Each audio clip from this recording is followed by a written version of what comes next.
はい、こんにちは、矢野です。今回はですね、アジングの基本的な釣り方ということで、僕がアジングで累計2万匹以上アジを釣ってきた基本的な釣り方をですね、実際にロッドワークを交えて紹介していこうと思います。よろしくお願いします。さあ、今回ですね、アジングの基本的な釣り方ということで紹介していきますが、アジングの釣り方っていうと結構難しいと思われている方が意外と多いようで、僕のブログの問い合わせからもアジングの釣り方についての質問を多くいただいております。そこで今回ですね、アジングの釣り方について紹介しようと思ったんですが、僕がやっているアジングの釣り方は、リフト&ホールの釣りと言われる、いわゆるジグヘッドを上下にちょんちょんと動かして食わせるのを入れる釣り方ですね。このリフト&ホールの釣りというシンプルで簡単で効率よくアジが釣れる釣り方をメインでアジングを組み立てております。ただもちろんですね、この投げて巻くだけと言われるリトリーブの釣りですね。このリトリーブの釣りでもアジが釣れるパターンというのはあるんですが、アジというのは基本的に上下の動きに反応いい場合が多く、年間通じて僕もアジングをするんですが、その時に基本的にリフト&フォールの釣りをメインで組み立てていくと反応いい場合が多いので、もうこのリフト&フォールの釣りをメインでアジングを組み立てております。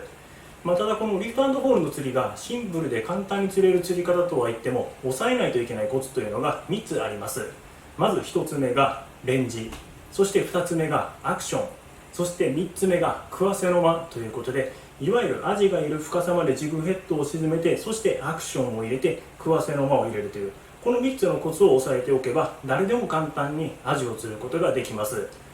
このレンジ、アクション、食わせの間というのはそれぞれポイントによって現場合わせする必要があって、当然ですけどアジがいる深さというのもポイントによって変わりますし、アクションの大きさですね。このアクションの大きさも夏場の高水温期とか、小魚を食っている時は大きく動かしてアピールをした方がいいとか、冬場の低水温期とか産卵期とかは小さくねちょんちょんと動かした方がアジの反応がいいというふうに変わります。また食わせの間の時間も小魚をね食っている時なんかは長く見せてしまうとルアーを見切ってしまいますし、逆に網パターンの時なんかは長く見せて食わせた方がアジの食いがいいというふうな感じで、それぞれこのレンジとアクション、食わせの間というのはポイントのね状況に合わせて現場合わせしてやる必要があります。そしてですね、このリフト&フォールの釣りにレンジ、アクション、食わせの間の3つのコツさえね押さえておけば誰でもね簡単にアジを釣れるようになります。僕もアジングを始めた当時というのは餌釣りの経験がほとんどだったので、もうルアーはね投げて巻くだけの釣りしかできませんでした。なのでほとんどねアジを釣ることができなくて、もうこの上下に動かすの何それっていう感じで全然できませんでした。そんな壊滅的なセンスのない僕でも、このリフト&フォールの釣りにレンジとアクション、食わせの間ということを意識することで、50匹100匹という風な感じでどんどんね釣果が右肩上がりになって、そしてたくさんのアジをね釣れるようになりました。もう非常にシンプルで簡単で、初心者の方でもね誰でもね釣れるような釣り方になりますので、またねこの後実証しながらロッドワークね交えて、釣り方詳しく掘り下げて紹介の方していきますので、ぜひ参考にしていただければと思います。はい、それではアジングの基本的な釣り方実証編ということで、実際にロッドワークを交えてアジングの基本的な釣り方を紹介していきます。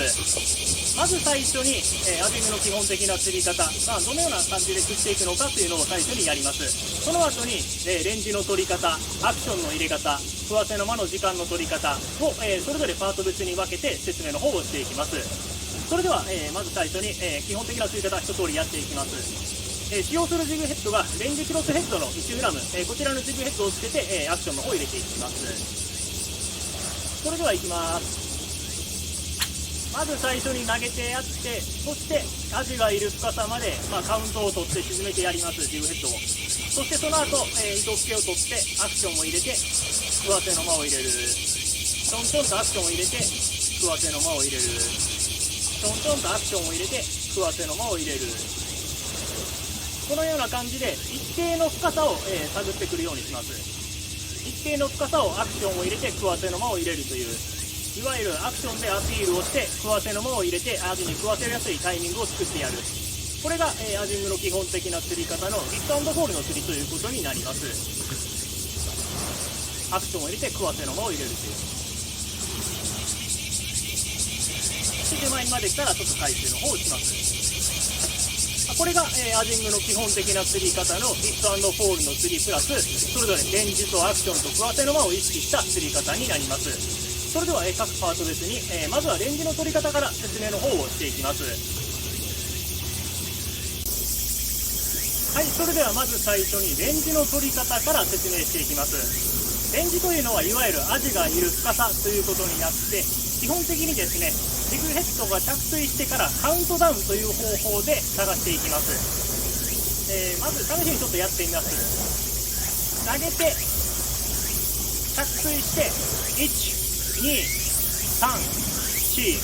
5という風な感じで、カウントダウンという方式で、レンジを探っていきます。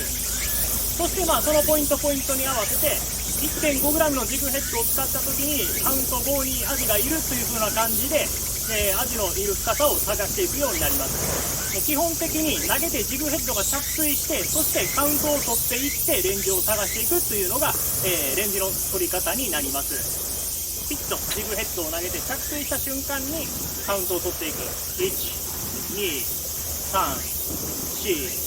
5という風な感じで、そしてカウント7にアジがいるんだったら7カウント取る、カウント10だったら10カウント取るという風な感じで、その時の使用しているジグヘッドによって、フィルムスピードも変わりますので、2g のジグヘッドでカウント10のところにアジがいるという風な感じで、アジのいる深さ、レンジを探していくようになります。そして、アジがいる深さまで沈めたらアクションを入れて食わせの間を入れる、ちょんちょんとアクションを入れて食わせの間を入れるという風な感じで探ってくるようになります。このような感じで投げてジグヘッドが着水したらその瞬間からカウントを取っていってアジのいる深さを探していくというのがレンジの取り方になります。そして補足事項としてレンジを取る際にライントラブルを減らす方法をちょっと紹介していきます。まずレンジを取るときですが、基本的にフリーフォールで、リールのベイルを返してフリーフォールで沈めていって、レンジを取っていきますが、その際にですね、投げた後何もしていないこの状態で、カウントダウンをしていくと、ちょっと風が吹いているときにラインが風で煽られてバーッとここの部分、このガイドとここのリールのスクールの間のラインがバーッと、出てしまう場合があります。なのでそういったライントラブルを防ぐために投げた後左手でちょっとラインが必要以上に出ないように押さえながらカウントダウンを取ってやるとトラブルを防ぐことができます。左手をちょっとこのような感じで着水したと添えてやって、この左手で添えた状態でカウントダウンを取ってやる、これをしてやることでちょっと風が強い時なんかもこのラインが必要以上にバーッと煽られて出ることなくライントラブルも減らすことができますので、僕はよくやっております。よく初心者の方なんかがこういった風なのを投げた後フリーフォールで沈めていて風でラインが煽られてしまってトラブルになるといったことがよくありますので、もしそういったトラブルが多いようでしたらカウントダウンを取る際に左手でこういうふうに添えて、カウントダウンを取っていくというふうに、対応することで、必要以上に風に煽られてラインが出ることなく、ライントラブルも減らすことができますので、ぜひやってみていただけたらと思います。このような感じでカウントダウンは投げて着水してからそしてカウントを取っていく、そしてその際に必要以上にラインが出ないように左手でちょっと添えてやるというのがライントラブルを減らすことになりますので、ぜひこのような感じでやってみていただけたらと思います。はい、それでは2つ目の項目、アクションについて説明していきます。アジがいる深さまでジグヘッドを沈めたらアクションを入れていくんですが、アクションの入れ方は基本的にロッドを上下に動かして、アクションを入れていきます。その際ですね、基本的に僕は2回から3回ロッドを上下に動かして、アクションを入れていきます。この2回から3回アクションを入れるには理由が2つありまして、まず1つ目が1回目アクションを入れた時にジグヘッドの操作感を手元に感じて、自分が今現在ジグヘッドがこの辺りにあるなということを把握するという意味合いになります。そしてもう一つはアクションを入れることによってジグヘッドが上下にちょんちょんと動いて、そしてアジにアピールをする、もしくはアジにルアーを見切らせないようにするという理由があります。そのような理由から、2回から3回、上下に竿を動かしてアクションを入れるようにしております。それでは試しにちょっとやっていきます。まず投げます。そして着水したらアジがいるところまでカウントを取って沈めてやって、そしてアクションは2回から3回ちょんちょんちょんという風な感じでアクションを入れます。ちょんちょんちょんという風な感じで、この1回目のチョンで手元にジグヘッドの操作感を感じて、今この辺りにジグヘッドがあるなということを自分が把握できます。そして2回目から3回目のちょんちょんちょんというので、ジグヘッドを上下にこう動かしてアジにアピールをする、もしくはアジにルアーを見切らせないようにするという理由で、2回から3回入れております。このような感じでアジのいるところまでジグヘッドを沈めて、そしてそのアジがいるだろうなというような深さを一定の深さで、アクションを入れながら探ってくるというのが、基本的な釣り方になります。さあもう一回いきますね。まず投げてアジのいる深さまでジグヘッドを沈めます。そして上下にちょんちょんと動かして、1回目のちょんでジグヘッドの操作感を手元に感じて、どの辺りにあるかを把握する。そして2回目3回目でアジにアピール、もしくはアジに見切らせないようにするという風な感じで、このような感じで一定の深さを探ってくるようにします。そして2回から3回ちょんちょんとやる理由として、3回目入れる場合もたまにあるんですが、投げた後ですね、風が吹いている時なんかはちょっと風にラインが煽られてしまって、1回こうちょんってやっただけだとジグヘッドの操作感を感じれない時があります。そのような場合はジグヘッドの操作感を感じるために、糸付けをちょっと取る意味合いで2回から3回こう上下にちょんちょんちょんってやって、そしてジグヘッドの操作感を手元に感じてやる。そしてその後アジにアピールをするっていう風な感じで、2回から3回ね、普段は2回やることが多いんですけど、風でちょっとラインが煽られている時は3回ぐらいちょっと多めに入れてやるという風な感じで、そこら辺はちょっと状況に合わせて、調整の方をしてやる必要があります。このような感じでアジのいる深さまでジグヘッドを沈めてアクションを入れていく。大体アクションを2回から3回、1回目のアクションで手元に操作感を感じてやる。そして2回目のアクションで、アジにアピール、もしくは見切らせないようにするという風な感じでやっていきます。そしてですね、アクションの大きさですが、基本的にこれも小魚とかを小魚とかを食っている時はちょっと大きめがいいとかっていう風なことがあります。ちょっと大きめにこういう風にパーンとアピールをしてやる。こういう風にアクションを入れてやる。そして低水温機とか、産卵機なんかは上下に大きく動くのを嫌いますので、ちょっと小さめにちょんちょんという風な感じで、ちょんちょんという風な感じで、アクションの幅を変えてやる。これはもうそれぞれポイントとか、季節とか、それぞれ状況、釣り場などによっても変わってきますので、もう現場合わせでアクションの大きさも調整してやる必要があります。基本的にこのような感じで、アクションは入れていきます。1回目でジグヘッドの操作感を手元に感じる。2回目で、アジにアピール、もしくは見切らせないようにするというのがアクションで、やる基本的な釣り方になります。はい、それでは3つ目の項目、食わせの間について説明していきます。食わせの間というのはアクションを入れた後に意図的にゆっくり動かしてやってアジが捕食しやすいタイミングを作ってやる、そのタイミングのことを食わせの間というふうに言います。次にアクションばっかりパンパン入れているとアジがどのタイミングで食ったらいいか分からずになかなか食ってきづらくなります。なので釣り人側が意図的にアジが捕食しやすいタイミングを作ってやることによってアジがアクションをその食わせの間のタイミングでパクッと食ってくるようになります。それが食わせの間ということになります。それではちょっと試しに食わせの間の入れ方やっていきます。まずジグヘッドを投げてアジがいる深さまでジグヘッドを沈めます。そしてアクションを入れて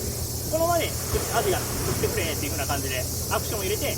食いなさいよっていう風な感じで、ちょっとすいませんね、フグが釣れてしまったんでいやなんかワームがちょっと切れてたんですけどね、 OK です。じゃあちょっとすいません、もう一回いきますね。投げてアジがいる深さまで沈めて、そしてアクションを入れてアジに食ってこいっていう風な感じ、ずっとこういう風にパンパンアクションを入れ続けているとアジがどのタイミングで食ったらいいのかわからなくなります。でなかなか食ってきづらくなるので意図的にアクションを入れた後スローに動かしてやって食わせの間を作ってやる。この瞬間にアジが食ってくることが多くなります。なのでですね、釣り人側も意図的に食わせの間にアジが食ってくるというふうに持っていけることで、たまに合わせをしやすくなります。こうアクションを入れて食わせの間、この時に当たりがあるということで合わせを入れることに集中することができます。ずっとこうやってアクションを入れているとどの瞬間にアジが食ってくるのか分からずにどのタイミングで合わせ入れたらいいか、いきなり食ってきても合わせが決まらないっていったことが結構あったりするんですが、食わせの間を意図的に作ることによって当たりがあってピシッと合わせやすくなります。もう食わせの間で大体アジが食ってくるのが分かっているので、ちょんちょんちょってこの瞬間に食ってくるので、パシッとね合わせやすくなるということになります。これがですね、食わせの間ということになります。そして食わせの間を入れる方法ですが、僕がやっている方法は2種類あります。1つ目がアクションを入れた後、竿をゆっくり立てながら食わせの間を入れる方法。そしてもう1つがアクションを入れた後、リールを巻きながら食わせの間を入れる方法。この2種類を状況に合わせて使い分けしております。この使い分けの方法ですが、基本的に探っている深さによって、食わせの間の入れ方を変えています。だいたい表層からカウント5ぐらいまでの範囲を探るときはリールを巻きながら食わせの間を入れています。そしてカウント5よりも深いところを探る場合は竿をゆっくり、立てながら食わせの間を入れています。その理由として、表層付近を探っているときというのは、竿先からジグヘッドまでのラインの角度が結構浅くなります。なので、竿をねゆっくり立てながら食わせの間を入れていると、ジグヘッドが結構沈んでいってしまって、表層付近を探りたいのにその探りたいレンジを外れてしまう可能性があります。なので表層からカウント5ぐらいまでの間はアクションを入れてリールを巻きながら食わせの間を入れるようにしております。投げてちょんちょんとアクションを入れて食わせの間、ちょんちょんとアクションを入れて食わせの間、このような感じでリールを巻きながら、表層からカウント5までの間は食わせの間を入れております。そしてですね、もう一つ、竿をゆっくり立てながら食わせの間を入れるのはだいたいカウント5からそれより深い場合になります。これも理由として、投げてカウント5より深いところを探っていると、竿先からラインの角度というのが結構角度がつくようになります。そうなってしまうと、リールを巻きながら食わせの間を入れていると、ジグヘッドが結構上向いて浮き上がってしまって、深いレンジを探りたいのにジグヘッドが浮き上がってしまってレンジを外れてしまう可能性が出てきます。なのでカウント5より深いところを探る場合はアクションを入れて竿をゆっくりこう立てながら食わせの間を入れる。アクションを入れて竿を立てながら食わせの間を入れるということで、自分が探りたいレンジをジグヘッドが外さないように意識して竿を立てながら探るようにしております。ちょんちょんってやって食わせの間という風な感じで、そのような理由から、探る深さに合わせてアクションを入れて食わせの間を入れるときはリールを巻くか竿を立てながら食わせの間を入れるかという風な感じで使い分けをしております。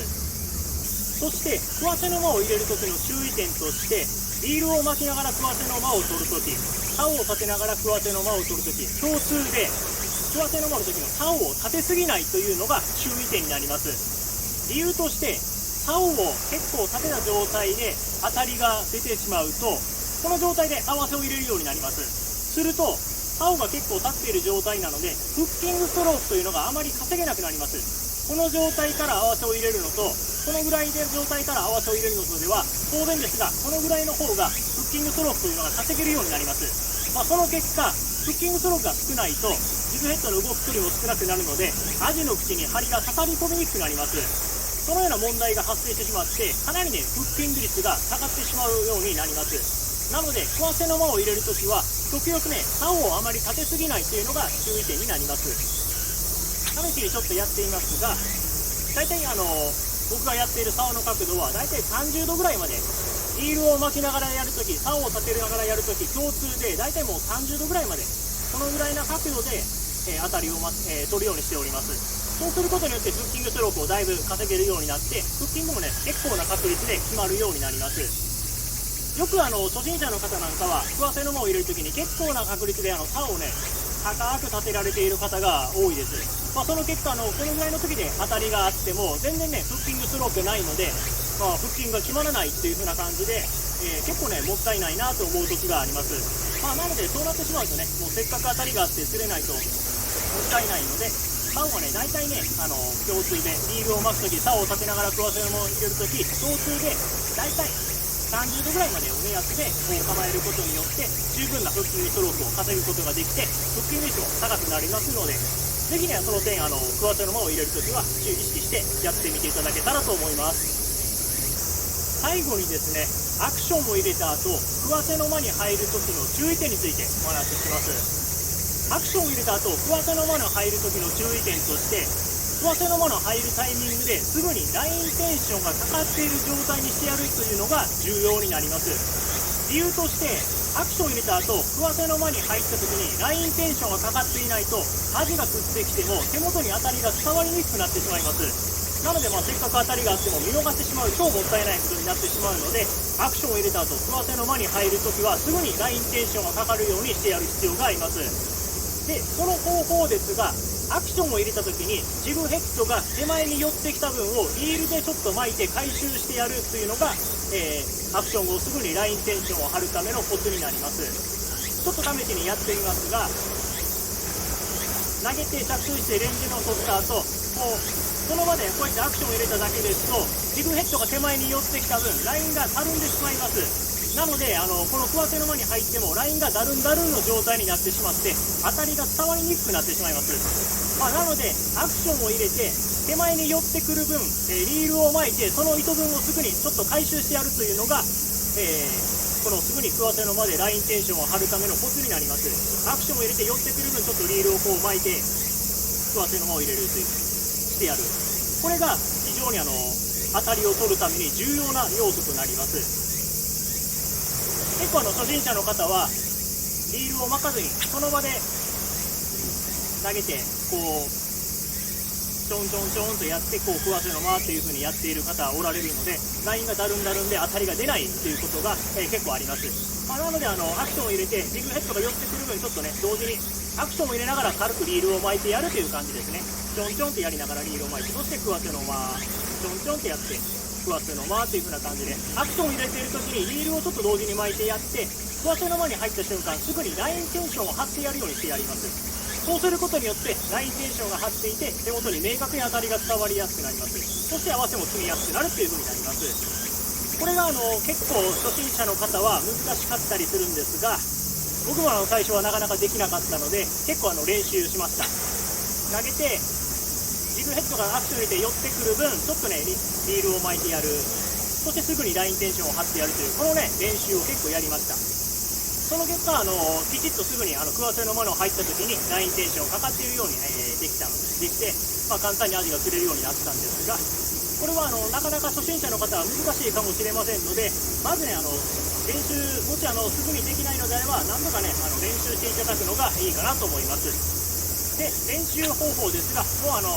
軽くねゆっくりリールを巻きながらこうアクションを入れる、そしてクワセの間を入れる、ゆっくりリールを巻きながらこうアクションを入れてすぐにクワセの間を入れるっていう風にやってやると、リールを巻きながらアクションをすることによって、ジグヘッドが寄ってきた分、ラインスラックを回収できている。そしてすぐに、クワセの間に入った時にラインテンションかかった状態で、当たりを取りやすくなるということができるようになります。なので初心者の方はまず最初にですね、軽くゆっくりリールを巻きながらこういう風にアクションを入れるといったことを練習をやると、結構ね簡単に自然とそのうちできるようになってきます。僕も最初は全然ねすごい不器用だったんで、この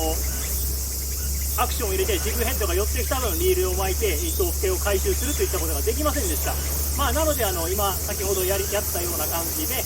投げて軽くねゆっくりリールを巻きながら、アクションを入れるといったことを、練習しました。その結果自然にですね体が覚えていってできるようになりました。なのでもしですね最初いきなりアクションを入れた分糸付けを回収してすぐにラインテンションを張るというのが難しいのであれば、こうゆっくりリールを巻きながらアクションを入れることによって、感覚が分かってくるようになりますので、ぜひねこのような感じで練習の方をしていただけたらと思います。ということでですね、このクワセの間の入るとき、アクション後クワセの間の入るときはすぐにねラインテンションを張ってやることでより明確に当たりが取りやすくなって超過アップにつながりますので、この点をですね意識していただけたらと思います。はい、それではアジングの基本的な釣り方実況編ということで、辺りが暗くなってきましたので、昼間説明したリフト&フォールの釣りにレンジ、アクション、クワセの間を意識したアジングの基本的な釣り方でアジを狙っていこうと思います。で、今現在僕がやっているポイントですが、レンジクロスヘッド 1.3g を使って表層から10カウントあたりにアジがいる状態となっています。なのでそのあたりを重点的に、リフト&フォールの釣りで、探っていこうと思います。それでは早速、狙っていきます。まず投げて、そしてアジのいるところまで沈めてやります。カウントダウンを取っていきます。5、6、7、8、9、10、そしてベイルを返して糸付けをちょっと取ってやって、そしてちょんちょんちょんとアクションを入れてアジにアピール、そして食わせの間でアジに食ってもらう。でまたそれをちょんちょんちょんとアクションを入れて食わせの間を入れる。これを 1.3g でカウント10の範囲をずっと手前まで引いてくる感じで探っていきます。ちょんちょんちょんとアクションを入れて、そして食わせの間。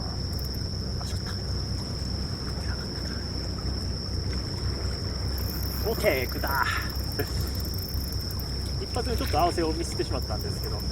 う一回アクション入れたら追い食いをしてきました。